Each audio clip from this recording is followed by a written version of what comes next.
Thank you so much. Wow. Thank you so much for this warm, warm welcome back to Minnesota. We love being in Blaine, Minnesota. Thank you.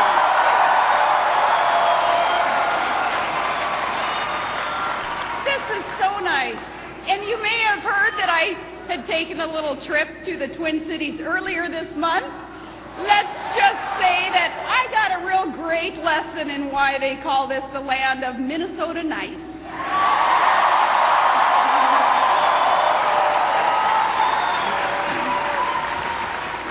You know, accepting the nomination to be John McCain's running mate, it was really a life-changing moment. But getting to do it in the arena where the Minnesota Wild play, that was just pretty darn good.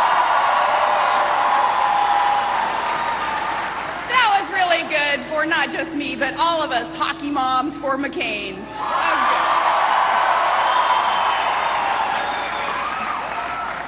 Okay, Minnesota, now before we get going here, before we really kick this off, you may have heard also that I had planned to speak out on the threat posed by Iran next week in New York. I was scheduled to appear at a rally with Senator Clinton, whose commitment to this I appreciate. This is a critical issue, and it should be an issue that unites all Americans. Iran should not be allowed to acquire nuclear weapons, period.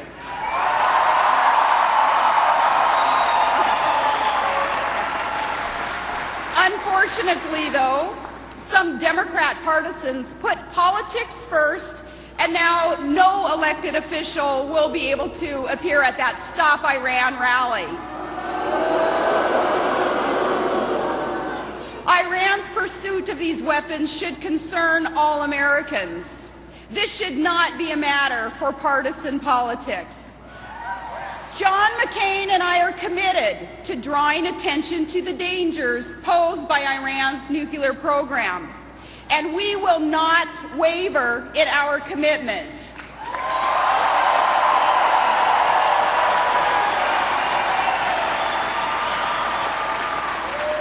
I will continue to call for sustained action to prevent Iranian President Ahmadinejad from getting these weapons that he wants for a second Holocaust.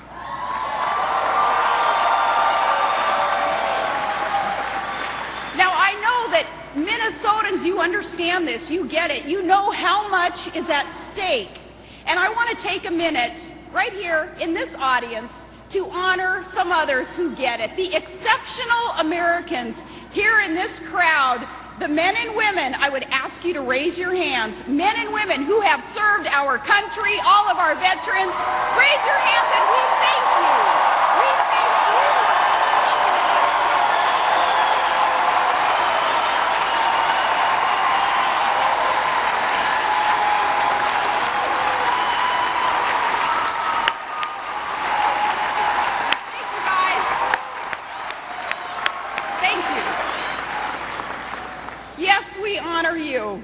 Okay, Minnesota, let me introduce to you Alaska's first dude, my husband, Todd Palin.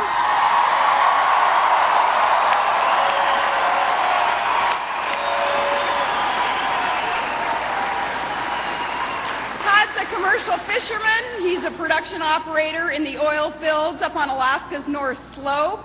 He is a proud member of the United Steelworkers. He's a great dad, and he's the Iron Dog champion, the four-time world champion of the longest snow machine race in the world.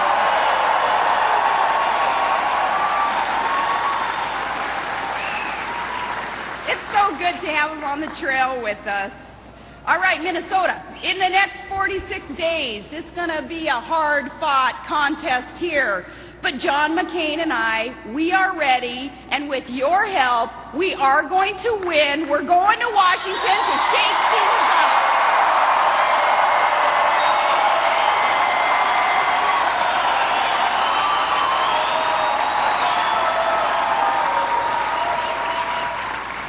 We're going to take our case for reform to voters of every background, in every party, or no party at all. And with your vote, we're going to Washington promising that reform, promising to shake things up. It's for Minnesota. It's for all of America. And this is a moment.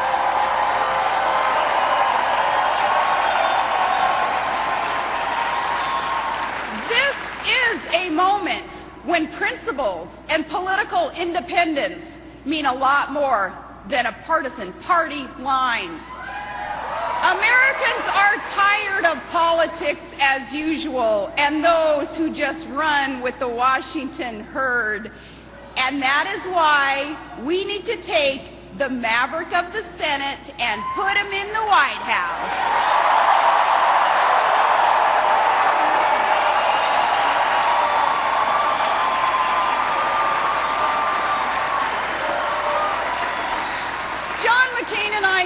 We know that it is time to put government back on the side of the people. You know, we know that. And let us talk a little bit about our track records. As mayor and as governor, I always knew who it was that I was accountable to. It was the people who hired me. In that case, it was the people of Alaska.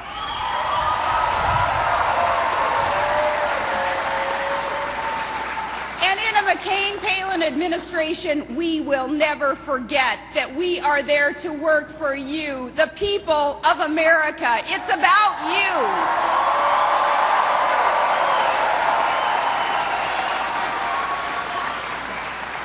John and I have a plan, and if we're privileged enough to get to serve you, I'm going to have some new responsibilities as Vice President.